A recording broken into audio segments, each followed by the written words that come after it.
সংগ্রামী উপস্থিতি,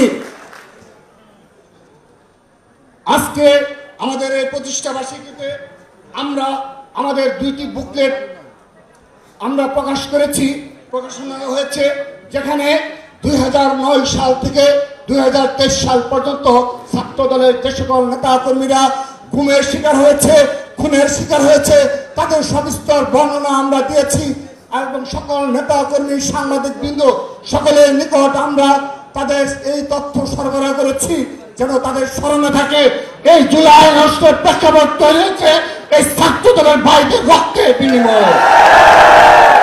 আমরা 2024 সালে ছাত্র দলের যে সকল ভাইদের হারিয়েছি, যারা ছাত্র দলের সাংগঠনিক অভিভাবক জনাব তারেক রহমানের নির্দেশে রাজপথে রক্তময় চিত্তে লড়াই করার কারণে এই খুনি ফ্যাসিস্ট হাসিনার গুলিতে শাহাদাত বরণ করেছে, সেই 2024 সালের জুলাই আগস্ট গণঅভ্যুত্থানে ছাত্র দলের বীর শহীদদের তালিকা আমরা বুকলেট আকারে প্রকাশ করেছি।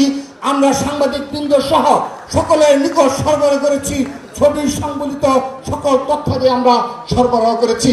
আজকের এই অনুষ্ঠান থেকে আবারও আমাদের এই বীর শহীদদের যাদের রক্তের বিনিময়ে জুলাই আগস্টের প্রেক্ষাপট তৈরি হয়েছে এবং আমরা সেই খুনি হাসিনাকে পালিয়ে যেতে বাধ্য করতে পেরেছি, তাদেরকে আবারও শ্রদ্ধা আবারও স্মরণ করছি, তাদের আত্মার মাগফিরাত কামনা করছি।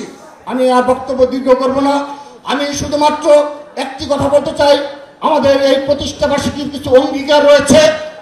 বিগত 15.5 বছর আমরা যেভাবে গুম খুনের শিকার হয়েছি, মামলা হামলার শিকার হয়েছি, আমরা ক্যাম্পাসে স্বাভাবিক জীবন যাপন করতে পারিনি। ছাত্র দলের একজন নেতা কর্মীকে বাংলাদেশের কোন শিক্ষা প্রতিষ্ঠানে হলগুলোতে অবস্থান করতে দেওয়া হয়নি। সেই বাস্তবতায় ছাত্রদল বুক চিতিয়ে প্রকাশ্য রাজনীতিতে বাংলাদেশের সকল ক্যাম্পাসে রাজনীতি তাদের প্রকাশ্য চালু রাখতে পেরেছিল।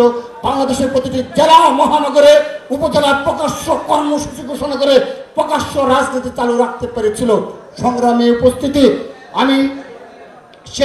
আমরা ছাত্র দলের প্রতিজ্ঞা হলো আমরা একটি নতুন ধারা ছাত্র রাজনীতি উপহার দিয়ে যাচ্ছি।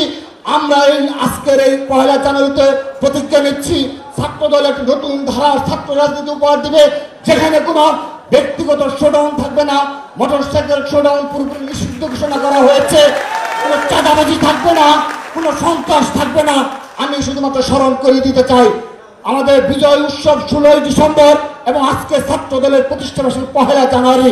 বাংলাদেশের একটি মিডিয়াও বলতে পারবে না ছাত্র দলের সারা বাংলাদেশের একটি ইউনিটের কোন নেতা কর্মী কোন 1 টাকা চাঁদাবাজি করেছে। এটি নতুন ধারা রাজনীতি। ছাত্র দলের লক্ষ লক্ষ নেতা কর্মী তার নিজ খরচে জীবন যাপন করে এবং সংগঠনের প্রতি শতভাগ কমিটমেন্ট নিয়ে তারা ছাত্র রাজনীতিতে রয়েছে। আমি শুধুমাত্র একটি কথা বলে যেতে চাই, আমাদের কোনো অনুদানের কোনো প্রয়োজন নেই, আমাদের কোনো অর্থের কোনো প্রয়োজন নেই, চাঁদাবাজির কোনো প্রয়োজন নেই, কিন্তু এই রাষ্ট্রের স্বার্থে ছাত্র দলকে যখন স্মরণ করবে, ছাত্র দলের যখন প্রয়োজন হবে, ছাত্র দলের লক্ষ লক্ষ নেতা কর্মীরা ইনশাআল্লাহ সেই প্রতিজ্ঞা ব্যক্ত করছি। এই 1 জানুয়ারিতে আবারও প্রতিজ্ঞা ব্যক্ত করছি, এই রাষ্ট্রের প্রয়োজনে এই ছাত্র দলের হাজার হাজার নেতা কর্মী নয়, লক্ষ লক্ষ নেতা কর্মী নিয়ে আমরা রাজধানীতে অবস্থান করবো ইনশাআল্লাহ। আমি আমার সর্বশেষ একটি কথা বলে আমি বক্তব্য শেষ করে দিচ্ছি।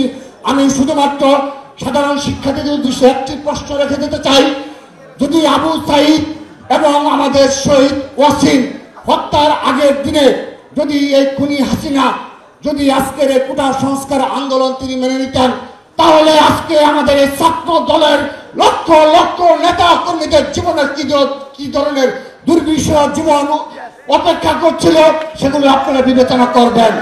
অপরপক্ষে যদি কোটা সংস্কার আন্দোলনে খুনি হাসিনা মেনে নিত, অনেক শিক্ষার্থী রয়েছে, অনেক আজকে বৈষম্য বিরোধী ছাত্র আন্দোলনের অনেক নেতৃত্ব রয়েছে যারা থ্যাংক ইউ পিএম বলে এই ঢাকা বিশ্ববিদ্যালয়ের ক্যাম্পাসে তারা মিছিল করত।